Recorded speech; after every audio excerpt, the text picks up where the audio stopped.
আজি পানেৰী আঞ্চলিক আছা নৱম ত্ৰিবাৰ্ষিক অধিৱেশনৰ প্ৰতিনিধি সভা অনুষ্ঠিত হৈ যায়। সভাত পুৰণি সমিতি ভংগ কৰি নতুন পূৰ্ণাংগ পানেৰী আঞ্চলিক সমিতি গঠন কৰা হয়। আঞ্চলিক সমিতিৰ সভাপতি হিচাপে বৰুণ নাগ আৰু সাধাৰণ সম্পাদক হিচাপে সুৰজ লোহাৰক দায়িত্ব অৰ্পণ কৰি ৩১জনীয়া সমিতিখন গঠন কৰা হয়।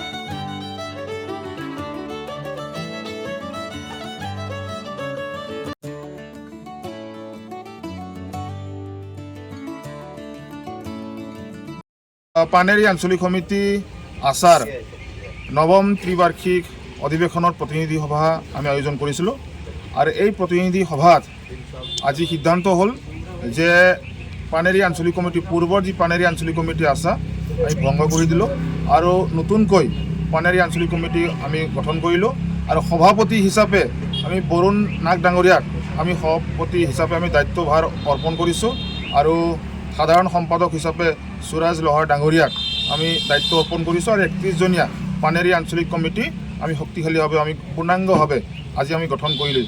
আমি আশা ৰাখিছোঁ যে এই পানেৰী আঞ্চলিক সমিতি আছাই আজি ওদালগুৰি জিলা সমিতি আছাৰ তৰফৰ পৰা আন্তৰিক অভিনন্দন আৰু শুভেচ্ছা জ্ঞাপন কৰিছোঁ।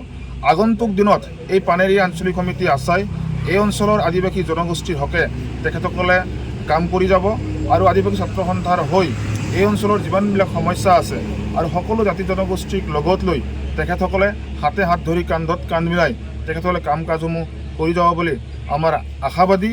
আৰু এই পানেৰী আঞ্চলিক সমিতি আছাই আগন্তুক দিনত শৈক্ষিক দিশত অৰ্থনৈতিক দিশত আৰু ৰাইজক কি ধৰণে সজাগ আৰু সচেতন কৰিব লাগে সেই হিচাপত নিশ্চিতভাৱে তেখেতসকলে কাম কাজ কৰি যাব বুলি আমি আশাবাদী আৰু আমি আশা ৰাখিছোঁ এইবাৰৰ যি পানেৰী আঞ্চলিক সমিতি আছাৰ সমিতিখন যি পূৰ্ণাংগভাৱে গঠন হ'ল এই পানেৰী আঞ্চলিক সমিতি আছাই শক্তিশালী এটা ভূমিকা তেখেতসকলে পালন কৰিব আৰু মুখ্য ভূমিকা পালন কৰি আগন্তুক দিনত এই অঞ্চলত যিমান আমাৰ সাংগঠনিক কাম কাজবিলাক হৈ এই কাম কাজবিলাক তেখেতসকলে নিয়াৰিকৈ কৰি যাব বুলি আমি আশাবাদী।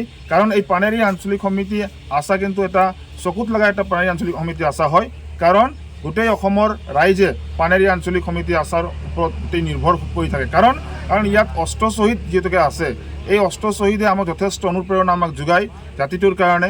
কাৰণ জাতিৰ সত্তা ইয়াত সৃষ্টি হৈছে বুলি ক'লেও নিশ্চয় ভুল নহয়।